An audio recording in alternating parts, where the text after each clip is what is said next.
For those of you who don't know me, my name is Gabe Scheinman, and I'm the Executive Director of the Alexander Hamilton Society. And I'd really like to welcome both members of the press, students, alumni, faculty, and friends of AHS for what I know, not just hope, but know will be an informative and lively conversation. Just a little bit of housekeeping before we begin. First, just so everyone's aware, we're being broadcast live on C-SPAN. Second, please turn your phones to silent or off if you haven't done so already. Third, to members of the press, there's a conversation, and Dan, our erstwhile host, will do Q&A, but if the members of the press could actually hold their questions to the very end, we'll be sure to actually leave a few minutes for the press to actually ask questions while everybody's still seated. And then finally, to our students who are in the audience, Ambassador Bolton has agreed to do a picture at the very, very end. So please, when we finally disperse, please come quickly to the stage so we can do that before Ambassador Bolton heads off. So thanks for that. For those of you who don't know, the Alexander Hamilton Society is a nonprofit, nonpartisan national organization that fosters constructive debate on basic principles and contemporary issues in American foreign, economic, and national security policy. AHS members share a conviction that the world is a better, safer, and more prosperous place when the United States is willing and able to lead. They recognize that our true friends and most reliable partners in the world are fellow democratic nations, and they appreciate the commitment needed to maintaining both the moral authority and the material strength on which that leadership rests. Initially, through our student-led college chapters across the country, of which we have a number of our student leaders here today, AHS seeks to identify, educate, and launch men and women into the foreign policy and national security world by promoting debate on critical issues where there often isn't any. Over 10,000 students attend our close to 40 college campuses annually, and even in our young age, many of our alumni and faculty are and have served in the upper reaches of the US government. To learn more about what we do, please come up to me or a number of members of my staff, or you can visit www.alexanderhamiltonsociety.org. Before we begin, I'd actually just like to say a word about the attack in Pittsburgh over the weekend. I'm sure many of you have been touched personally by this tragedy. A family member of a close friend of mine was among the victims. Anti-Semitism is not only the world's oldest hatred, but also a genocidal one. It seeks the complete destruction of the Jewish people. And the attack on the Eitz Chaim synagogue in Pittsburgh was an act of terror that really struck at the heart of what makes America so exceptional, which is the right to practice one's religion freely without fear of persecution. And in America, in this country, we're really blessed that our government is the champion, the guarantor, and the protector of such right. Whereas in other countries, whether it be China, Iran, or Burma, or even the so-called Islamic State, it's the regime that actually threatens, outlaws, and even murders those who try and exercise it. And this foundational right really is one of what being an American is essentially about, and not afforded to most in the world. And to understand how far the ripples of this American exceptionalism can reach, I can only point to an alumnus of our organization who's actually here at the speech Sheikhatiri, a young Iranian dissident who started an online GoFundMe campaign that has thus far raised close to $1 million for the Eitz Chaim synagogue. And so at a difficult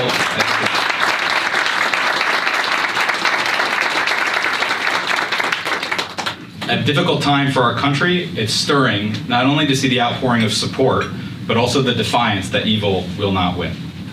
And so thus, to me, it's really commendable to see that the administration's national security strategy, which is really the topic of today's conversation, also recognizes how critical freedom of worship is to the national security of the United States. And to quote from the NSS, the United States remains committed to supporting and advancing religious freedom, America's first freedom. Our founders understood that religious freedom not at the state's creation, but the gift of God to every person and a fundamental right for our flourishing society. And so while I suspect the conversation will delve on some of the more traditional issues and threats to American security and American leadership, no nation that threatens the United States does not also threaten that first freedom. So before I introduce our guest of honor, let me introduce first our host, my friend and colleague, Dan Blumenthal. Dan is the Director of Asian Studies at the American Enterprise Institute, a scholar on Sino-American relations and East Asian security issues.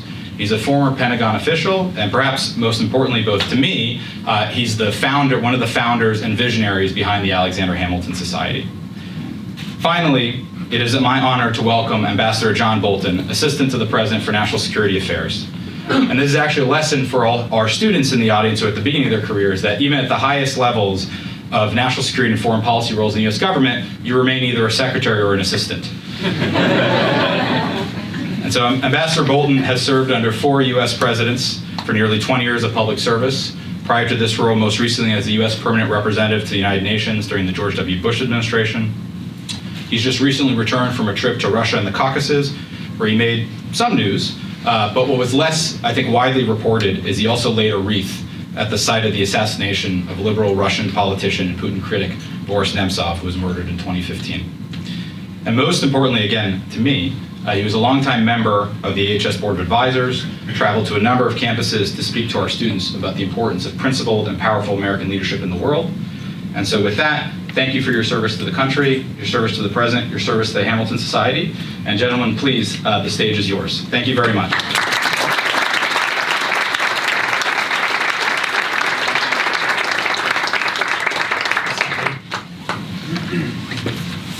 Good afternoon. Glad to be here. Happy Halloween. I see, most importantly, you kept your mustache despite the unrelenting pressure on you, and it just shows a lot about your spine and so on. So, Yeah, it had turned white a long time ago, so there wasn't much more to do. I thought we would start off by, since we have so many students here and aspiring foreign policy hands, by asking more of a kind of generic career advice question, which is, things have changed so much since you entered the field. What do you think has fundamentally changed now, and what are some of the promises for some of our students, and what are some of the challenges that you didn't have to face? Yeah. Well, I started off as a lawyer, so there's no better way to get into foreign policy than to do something else for a long time. But I think really, for those who are interested in international affairs, that this is a better time than there's ever been before. There didn't really used to be too much alternative between simply joining the Foreign Service at the State Department or joining the military and serving posts overseas. But now I think American business is so international that you have a much better opportunity to have a variety of career choices. I think where the government still fails, however, is in not encouraging and allowing movement back and forth between the government and the private sector. I think that this would enhance both the government and the private sector if there was more movement back and forth. But it's a very hard culture to overcome, and not one you can reverse overnight. But from the perspective of dealing with all kinds of international issues, the opportunities today are really much broader for younger people. In terms of government service, I mean, a lot of people, I think, don't know this about you, but the breadth of government experience you've had, from being a lawyer in the Justice Department to being involved with the first Gulf War and writing the actual ceasefire resolution, and then moving on to the W administration as Undersecretary of State and now National Security Advisor. What has changed the most in government since you've last been in? Well, I think it's gotten more bureaucratic, more sclerotic, harder to get things done. It's just, it's really depressing to see the difficulty that we have in making decisions, even complex decisions. It seemed to me in days gone by were decided more rapidly. And I think the number of things that require coordination that prevent rapid, effective decision making has become more and more difficult. I think another related issue is how hard it is for people from the outside to come into the government. The excessive nature of the so-called ethics checks, the kinds of investigations that people have to go through. If you were designing a system to discourage people from coming into the government, you would do it exactly this way. And that risks building up a priestly class of people who only serve in the government, particularly when it comes to policy. So I believe that the virtue of American society historically has been fluidity, flexibility, the ability to move geographically in between jobs, and to the extent you wall government off from the rest of society, I think you make a big mistake. Are there any fixes for this?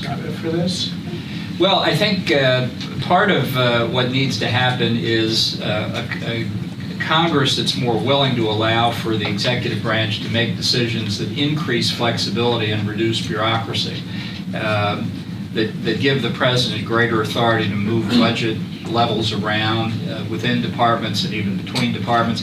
I don't think that's very likely to happen. But if you'll recall, in Federalist Number 70, Alexander Hamilton said that the characteristic of the executive branch was decision, activity, secrecy, and dispatch. Does anybody think that sounds like our federal government today? And it certainly doesn't sound like Congress. And this is a real problem. It's a real problem. It's a problem internationally. It's a problem domestically as well. Moving on to the national security strategy and your role in implementing it, one of, I think, the great innovations or transformations has been in the initial national security strategy was to actually name China and Russia as revisionist great powers and to say we're in an era of great power competition and we're going to compete more vigorously. And of course Iran also was mentioned, perhaps a more regional power, but how have you seen that play out, and what would you like to do to carry that competition more vigorously forward? Well, and don't forget North Korea as a threatening regional power as well. Look, I think the most important thing is to be able to think strategically to begin with, to understand that other powers in the world have their own plans, have their own interests, and are implementing them. We're not simply observing something and occasionally running into a problem. There are countries that have interests that are fundamentally adverse to ours that we have to deal with. That's not to say that you don't seek areas for cooperation. I think that's all the good. Nobody's looking for ceaseless competition, but to believe that history has ended, as people said about 30 years ago, that geopolitical conflict has disappeared, that we're purely in an era of economics, is all fundamentally wrong. I don't want to say that we're back in the 19th century. We may be back in some century before that, with far more lethal weapons available to the parties involved. And unless you're prepared to protect the United States interest by having our own strategy to deal with countries whose adverse interests become more and more apparent, we will suffer one setback after another. And I think being able to think in those strategic terms is critical. Otherwise, you're doing nothing but ad hoc reacting to one event after another. So in terms of really difficult geopolitical questions, and I think you raised some of this in your last trip with the Russians when you informed them of our intent to leave the INF. But the question of China and Russia getting too close or casting them in, as they both are strategic competitors, I think that's just a fact. But you mentioned to the Russians that perhaps we should talk about China. I believe that's what was reported. And occasionally, press reports are correct. Right. Okay. Good. I wanted to check. I mean, it's always worth it. Right. What was reported is that you mentioned to the Russians, who obviously weren't happy about our informing them on the INF Treaty, that perhaps we should talk about the China threat. If you look at the geography and demography of East Asia, in the case of Russia, you have a country with a huge land mass, very substantial mineral resources, and a very small population. To its south is a country with constrained land mass, short on resources, and a very large population. And so one has to ask the Russians how long that situation will exist without them being in a potentially difficult position. So I think this question of looking, for example, in the case of the intermediate range nuclear capable ballistic missiles, our estimate is somewhere between 33 and 50% of China's missiles fall into that category. None of them can reach the United States. And we all have our issues with countries on our southern border. Russia's issues are a little bit more acute than ours are. So I think this is a matter for Russia to take very seriously, and it's something I think we should take very seriously too. Do you see any evidence that those two great powers are cooperating too much for your liking? Well, I wouldn't exaggerate it. I mean, in many respects, they're on the other side of some of the most important transactions, which necessarily means that while their interests appear to coincide, in fundamental terms they don't. Russia is an exporter of hydrocarbons, and China is a major importer. Russia sells advanced weapon systems, at least so far. China buys advanced weapon systems, although I have complete confidence that they're doing to the Russians the same thing they do to many American products and businesses. They're stealing their intellectual property, they're copying it, they're duplicating it, and pretty soon they'll sell the same weapon systems at prices lower than the Russians sell. Cooperating on Russia in terms of stopping IP theft will be a true innovation, I think. But, the other danger, of course, is if China and Russia and Iran start.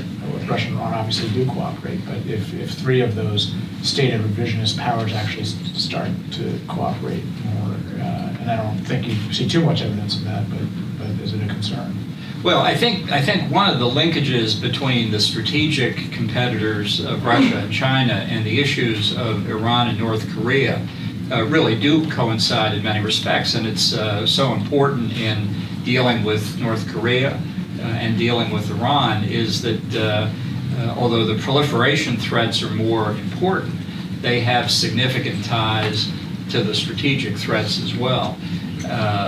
One day history will tell us exactly how much of a contribution China and Russia made respectively to the North Korean and Iranian nuclear weapons and ballistic missile programs. We have a certain amount of evidence, we can speculate on it, but a lot of these problems of proliferation derive initially from great power competition. The nuclear capabilities, for example, of India and Pakistan going back to Cold War days stem in part from Russia-Chinese rivalry back then. And in the case of Pakistan, we know from what we learned from the Libya nuclear weapons program that the weapons design that the great proliferator entrepreneur A.Q. Khan was selling around had Chinese markings on them.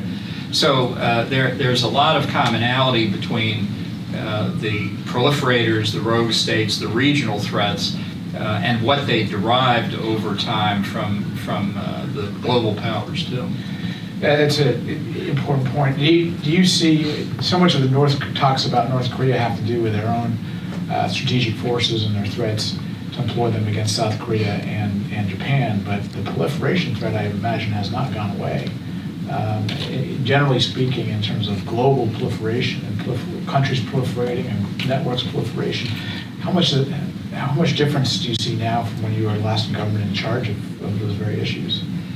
I think the risk of proliferation and proliferation markets remains very high, and it's endemic in proliferation itself. As each new power gets a nuclear capability, the incentive of neighboring powers or others who have hostile interest grows mathematically. So the effort to stop proliferation, to stop North Korea's nuclear program, is not just to deal with the threat of North Korea, but with the possibility of the onward transfer of both nuclear technology and actual nuclear weapons.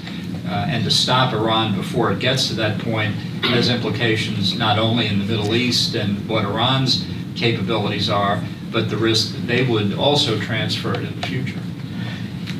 The National Defense Strategy, which obviously was a corollary or even a support document to the National Security Strategy, really prioritized. And Secretary Mattis said China is far and away our near peer competitor that we have to shape a military to face and compete with and stop them from doing things we don't like.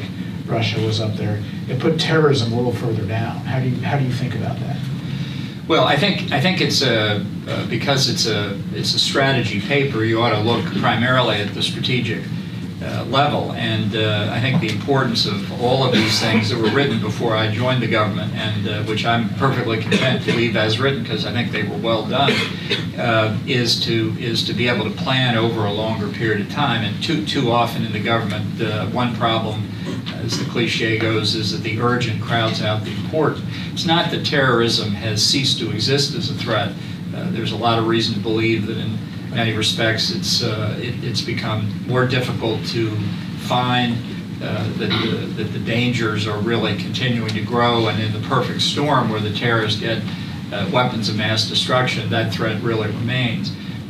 If anything, what I think we're saying is that the spectrum of threats has grown, and that the day we could say, well, there are no threats from other great powers that existed for a short time in the blissful 1990s after communism collapsed was not true then, although people didn't perceive it. It's certainly not true now.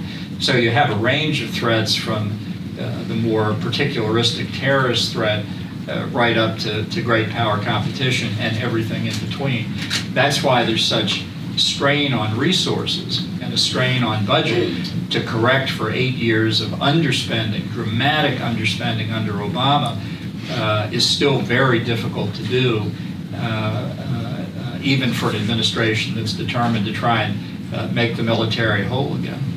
So on that topic, on the military budget, there certainly was a plus up for the last for the coming fiscal year and for the last fiscal year, but now there's some talk about going back down after that. How seriously should we take that talk? Are you satisfied with where the military budget is headed, given these? Well, the president's budget guidance is that everybody's going to cut 5%, or at least the aggregate cut is going to be 5%. And of course, some of the howls of outrage are already coming from various parts of the government. It is a fact that when your national debt gets to the level ours is, that constitutes an economic threat to the society. And that kind of threat ultimately has a national security consequence for it. It just has to be that we can constrain government spending in ways that allow us to spend on the priorities we need to. So I think in the budget that OMB is crafting right now, you're going to see significant spending cuts, not in the entitlement programs, because in the near term, the budget deficit problem is in the discretionary spending. The entitlements come in a few years, and that problem is going to have to be addressed. But right now, you can have significant impact on both the deficit and the national debt by cutting government spending on the discretionary programs. What do you think that'll do to the defense budget over the course of 4 or 5 years? Well, I think in the near term, it's going to flatten out. I don't think there's much question about that. I think the President's put a lot of emphasis, and the Defense Department's put a lot of emphasis on things like procurement reform, and finding ways to reduce costs across a wide variety of areas. I think in the Reagan years, when there was a big defense buildup, there was perhaps not so much emphasis on cost cutting and taking costs out. I think that is a difference here. So hopefully, although the budget may not be in an upward curve, the effective spending of the money will increase. Let's switch gears a little bit. It's related, but you've had to, I imagine one of the biggest changes that you've had to address is the cyber world. And you've said some things about, I think have a new strategy out about a new approach to cyber, and I feel like the last administration was too defensive in that approach. And can you say a little bit more about that? How do we deter, how do we think about deterrence in the cyber realm? Right. Well, we've just recently published the first comprehensive federal government cyber strategy. But even before that, we issued a directive which is classified, and so therefore you can't say much about it. Therefore, I'm only going to say the really good parts. That effectively reversed the Obama administration view on offensive cyber operations. This was a case of reducing the procedural restrictions on undertaking offensive cyber operations. It doesn't mean that it's a no-holds-barred environment. There are still decision-making channels that we go through, and I think very carefully protected channels. but the gridlock, the inability to do anything effectively, has been eliminated. And I think that's critical, because I think if our adversaries can take steps against us in cyberspace and feel no consequences, feel no pain, bear no cost, they have no incentive to stop attacking us in cyberspace. Now, the objective here is not to have unrestricted cyber warfare. The objective is to create structures of deterrence by making our adversaries understand that when they engage in offensive cyber activities themselves, they will bear a disproportionate cost, so that they think about it a lot harder before they launch a cyber operation to begin with. That's what we want to do, number one. And number two, I think we have to think of it in asymmetric terms. They look at us in asymmetric terms. They don't say, well, here's the cyber battle space over here, and here's everything else over there. We can respond to a cyber attack with a non-cyber retaliation, and they need to understand that too. So the point that we want to make publicly, and what we can talk about, is that we are prepared to undertake, we are right now undertaking offensive cyber operations in connection with defending the integrity of our electoral process and defending the overall integrity of our information technology systems. And our adversaries better know that, and they better understand it. And just highlighting the good parts, do you see any adversary reaction so far? Well, I think it's too soon to tell. I think part of this is getting the word out that this is not the Obama administration. And although you might think they would have figured that out by now, it never hurts to stress your brand. And every once in a while, I think when somebody notices that something's gone wrong, they'll say, the good old days are gone, aren't they? Right. Final question for me is, what's the role, our executive director mentioned religious liberty and inside the national security strategy, and your laying of the wreath for this event. What is the role of human rights, in both as a tool of great power competition, but also as an intrinsic good in itself, in your view, in our national security policy? Well, I think it's obviously a critical element. That's why it's in the strategy. I was one of the original members of the Commission on International Religious Freedom when it was established back in 2000. So to me, it's always been an important part of the policy. And I think you have to look at it as part of the objectives that America seeks. We don't disguise, and we shouldn't disguise, and we shouldn't apologize for what our system does for freedom around the world. We've got a lot of allies who are not in the same position we are. That's not a value judgment on them. That's a question of their own development and choice. And we've got to keep the real objective in mind here, which is to protect American interests and those of our friends and allies around the world. I was kidding before. I have a final question. I know how this works. Yeah. I've seen this before. That was kind of a tee up to the final question. We're in a great power competition. You were certainly a staunch Reaganite and a Cold Warrior. Information, U.S. Information Agency, information campaigns, strategic information operations were so key. We don't really have that capacity anymore. Do you believe there's a need for something like that, a new USIF? Not to suggest new bureaucracy, but some kind of capacity that can go to the diplomatic level rather than tactical level. No, I think it's absolutely critical. I think it's a sad commentary on the last two administrations, how much our capabilities have atrophied, and I think we have to think long and hard about how to restore that. In terms of where it should be, I've been in the Agency for International Development. I've been in the State Department and what used to be the Arms Control and Disarmament Agency. So in terms of where to put it, I would put it in the State Department. I think that's where it should be. But this is a case where Congress needs to work with the administration to make some pretty fundamental changes in the structures we have now. Okay, thank you. We're going to open it up to a few questions. There's a big crowd out here, so we're going to keep the press for last. I think that's what Gabe said. If you can ask your question quickly, so others say who you are, or just ask your question quickly, and so we can get everybody's questions in. Thanks. Shay, back there. Go ahead. now not going to war has itself become the policy to many Americans, the policy objective to many Americans and policymakers, which has decreased our deterrence level. Do you think this is an issue, and if so, does the administration have any plans to fix this problem, maybe by a successful use of force to demonstrate their willingness and change of course? To put it in academic levels, are we going to war anytime soon? Well, to put it in practical political levels, no. This is, if I were back in a think tank environment, I'd be happy to have a discussion on that. If I tried to respond to your question in the serious way that your question deserves, the press in this room would be writing stories, every one of which began with war. We'll let them have that chance later. Yeah, somebody else will ask another question. But the point of a peace through strength approach, obviously, is precisely to avoid getting into a hostile confrontation. And it's one reason why you need a strong military. It's one reason why you need the kinds of budget increases that the president has proposed.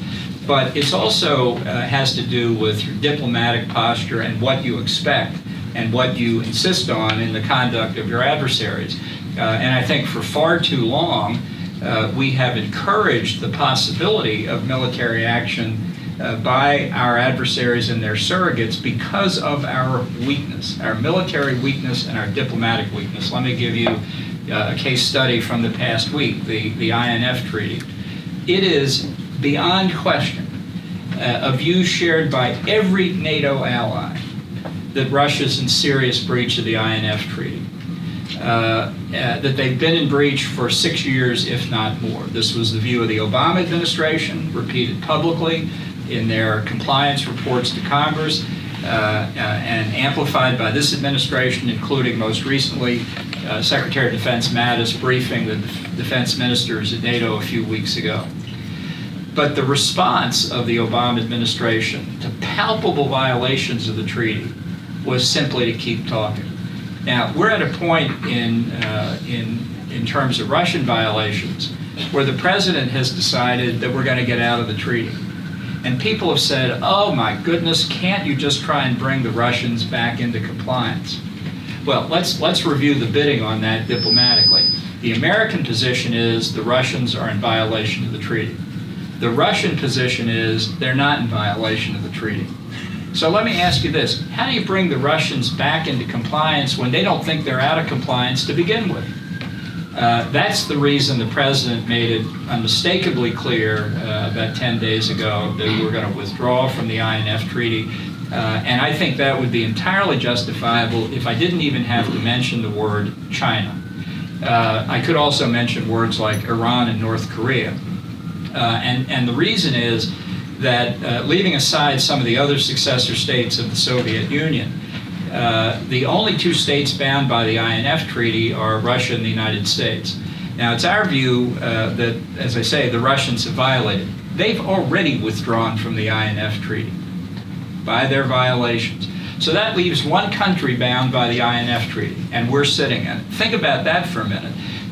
If we had successfully launched an effort 10 or 12 years ago to bring China into the INF Treaty, to universalize it, we might be in a different circumstance. But is there a person in this room who really thinks China will destroy as much as half of their ballistic missile capability to come into a universalized INF Treaty?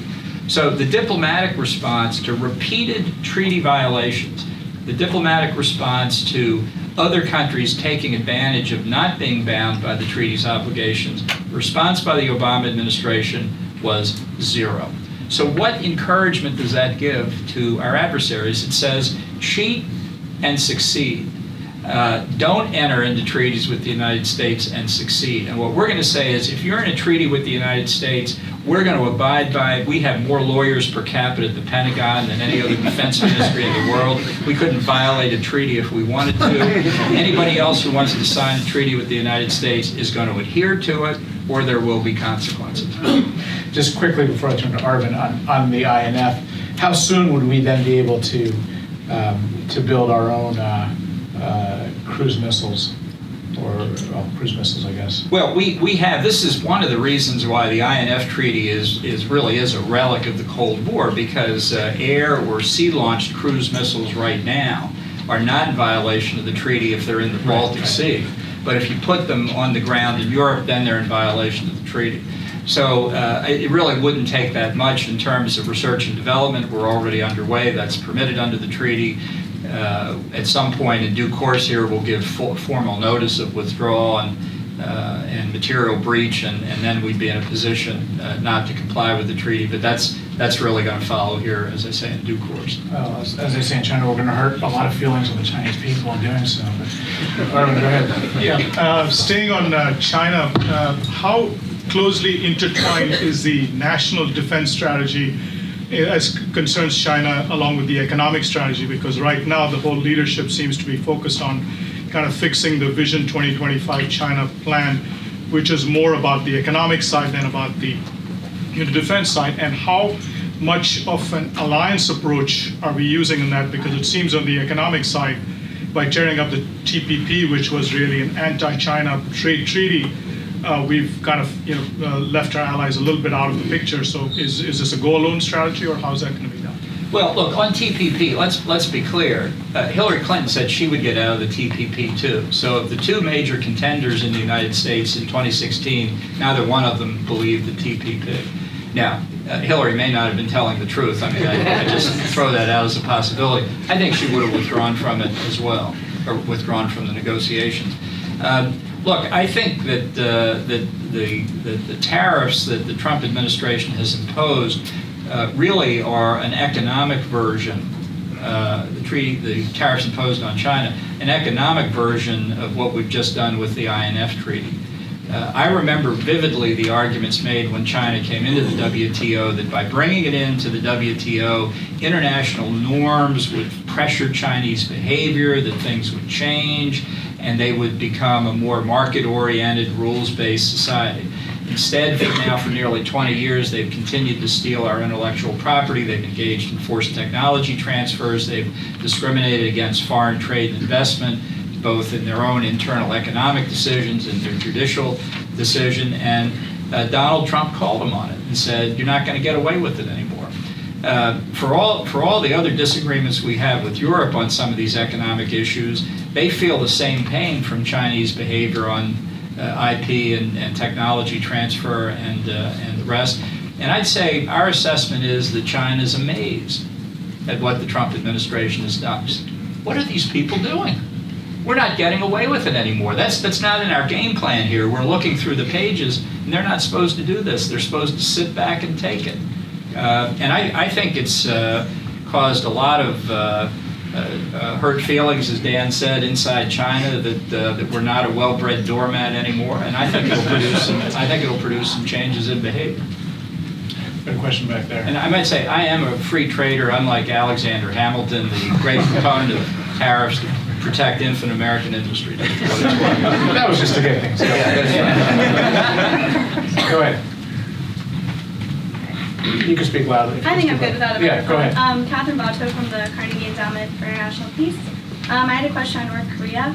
Back in February, you wrote an op-ed in the Wall Street Journal about first strike on North Korea and the justifications for that. And I'm wondering how your thinking on that has changed or not, especially if this period of engagement ceases and negotiations are no longer ongoing. What do you think about military options?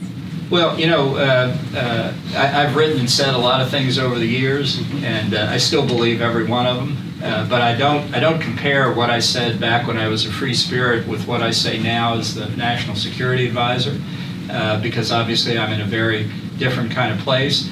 I give my advice to the president. He decides what he's going to do. That's why I like to say I'm the National Security Advisor, not the National Security Decision Maker. We're launched on a particular course here with North Korea. The president's determined and optimistic he can see it through. Mike Pompeo has been working as hard as anybody I know can work on this, and continues to do so. And that's the course we're on. And if we could get North Korea to denuclearize in a serious and permanent way, would be a huge achievement, and it would warrant Donald Trump getting the Nobel Peace Prize. I'm tempted to ask if you were a think tanker. What would you be writing about North Korea right now? But I won't do that. You sneaky devil. Yeah. We can open up to Josh Rogan. I guess the rules our press can speak now. Thank you very much. Josh Rogan, Washington Post. Thanks for your time. Thanks for your service. Next week, the Trump administration will impose new crippling sanctions on the Iranian economy, including secondary sanctions, countries that refuse to significantly reduce their imports of Iranian oil. The two top countries that are importers, China and India, have said very clearly they're not going to do that. Also, Turkey and Russia may not cooperate. Are you going to sanction them or give them waivers? And either way, how do you presume to get Iran back to the table to get a better deal than Obama got if the pressure is less than what Obama was able to achieve? Thanks. Well, I think the pressure that's been exerted by the sanctions that are already in place and by the threat of these sanctions coming back into place has already had a greater effect on Iran, even than the sanctions with Europe under the Security Council resolutions. And I think that because sanctions were imposed over a period of years on Iran in a gradual fashion, and the Iranian regime was able to react to those sanctions, mitigate the effects, and kind of hunker down and work their way through it. When the nuclear deal took effect in 2015, I think the sanctions came off and the Iranians said it's a new era. They forgot all their mitigation techniques. They weren't hunkered down. So when we reimposed the sanctions, they weren't ready for it. And I don't think they're ready for it now. I think you can see the consequences in the continuing collapse of the Iranian currency and the demonstrations that began before we left the deal back in December of last year, but continue all around the country. I think it's really a very different environment than before. Now, in terms of how we deal with the specific imposition of the sanctions coming next week, the president said unmistakably our goal is maximum pressure, and that it would be to drive Iranian oil exports to zero. We understand, obviously, a number of countries, some in the immediately surrounding Iran, some of which I just visited last week, others that have been purchasing oil, may not be able to go all the way to zero immediately. So we want to achieve maximum pressure, but we don't want to harm friends and allies either. And we're working our way through that. I think it's important that we not relax in the effort. And I think already you see reduction in purchases in countries like China that you wouldn't have expected, countries that are still in the nuclear deal. We've also seen Chinese financial institutions withdrawing from engaging in transactions with Iran. European businesses are fleeing the Iranian market. Most of the big ones are already out. So I think the consequences continue, and I think if you just look at the behavior of Iran in the non-nuclear area, you saw the conspiracy to attack an Iranian opposition rally in Paris, resulting in the arrest of several Iranian diplomats who are really Iranian intelligence agents. You saw in this country a couple months ago indictments against Iranian agents who were scoping out Israeli targets and Jewish targets in America. And just yesterday we saw the Danish government announce the arrest of more Iranian intelligence officials planning an assassination in Denmark. So I think the awareness that this regime was not fundamentally changed by the 2015 nuclear deal, that it failed in its foundational premise, that if you could only solve the nuclear issue, everything else would be resolved. I think the pressure is growing. I think people understand there has to be fundamental change in the behavior of the Iranian regime to get them to come back to the table. And that's what they're after. And just to be clear, when the president says maximum pressure, I read maximum pressure to mean maximum pressure. We had a question over here. Go ahead. Hi, my name is Erin O'Malley with Fox News. I was just wondering if you could just say one thing. What is the top item on the agenda for the president's meeting with Putin next weekend? Well, it's going to be, I think, in Paris at the Armistice Day celebration, likely to be brief. It looks like there'll be other opportunities, but you know, the reason that he has sent me twice to Moscow and to meet with my counterpart on other occasions is that he thinks that despite all the political dust in the air in this country about interference and collusion and so on, that it's important to have sustained diplomatic engagement with them.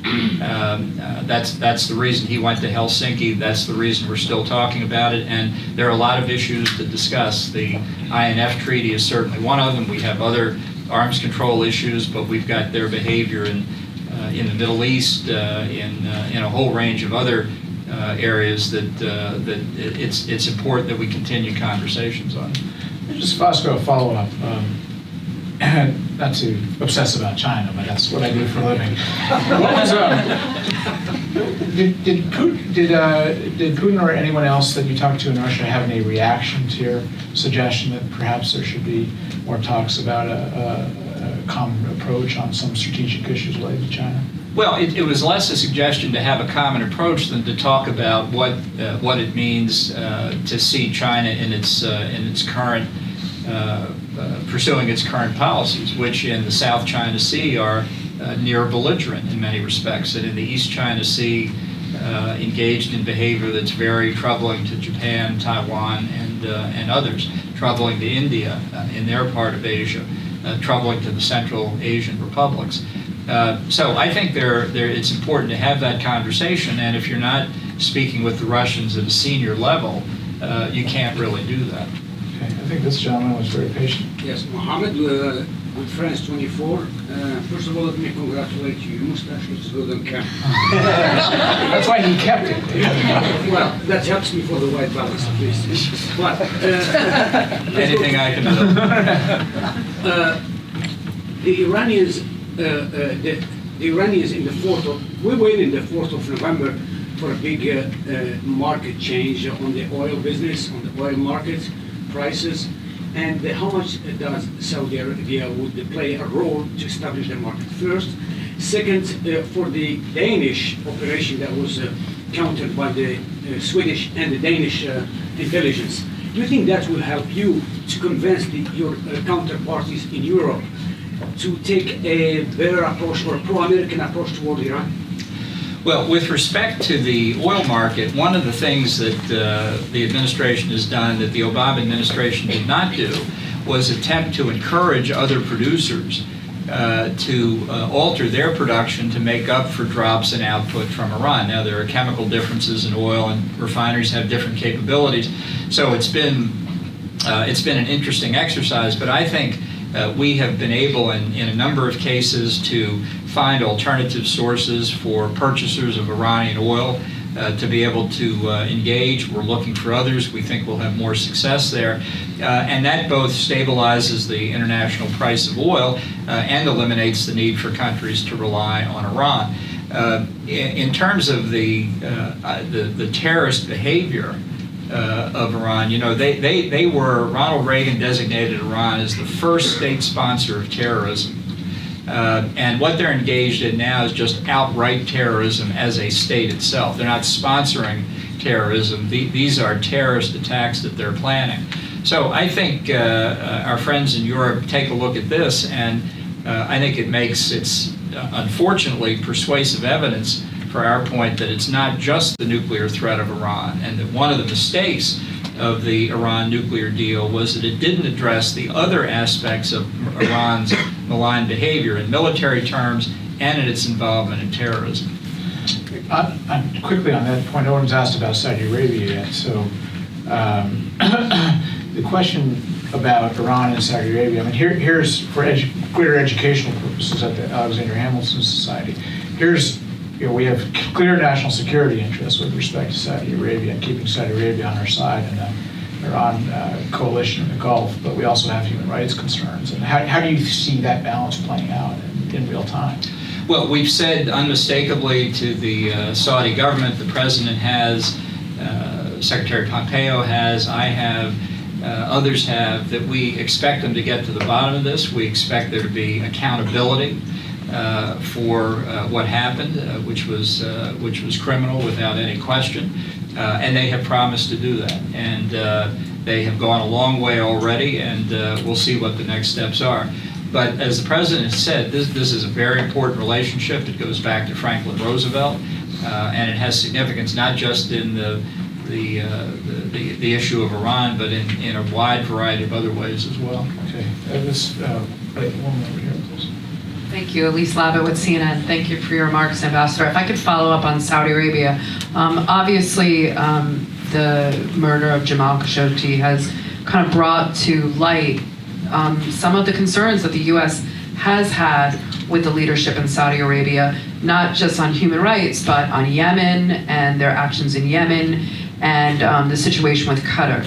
And I was wondering, in light of that, is there a larger discussion with Saudi Arabia right now about the whole actions of Saudi Arabia and how that relationship is going to go forward? Obviously, as you said, there are a lot of strategic interests involved, but there are also a lot of concerns that I think haven't been addressed, and now might be an opportunity to have a wider discussion. Well, you mentioned Yemen. I mean, I think Secretary Pompeo and Secretary Mattis both put out statements on that yesterday.